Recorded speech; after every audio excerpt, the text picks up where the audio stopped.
பொழுது விடிந்தவுடனே பிரதான ஆசாரியரும் மூப்பரும் வேதபாரகரும் ஆலோசனை சங்கத்தார் அனைவரும் கூடி ஆலோசனை பண்ணி இயேசுவை கட்டி கொண்டு போய் பிலாத்துவிடத்தில் ஒப்பு கொடுத்தார்கள்.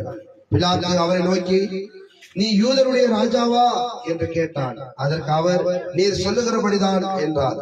பிரதான ஆசாரியர்கள் அவர் மேல் அநேக குற்றங்களை சாட்டினார்கள். அவரோ மாறுதரம் ஒன்றும் சொல்லவில்லை.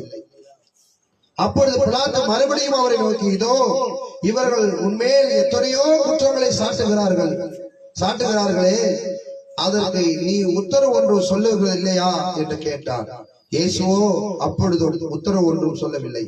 அதனால் பிலாத்து ஆச்சரியப்பட்டார். காவல் பண்ணப்பட்டவர்கள் எவனை விடுதலையாக்க வேண்டும் என்று ஜனங்கள் கேட்டுக்கொள்வார்களோ அவனை அவர்களுக்காக விடுதலையாக்குவது பண்டிகை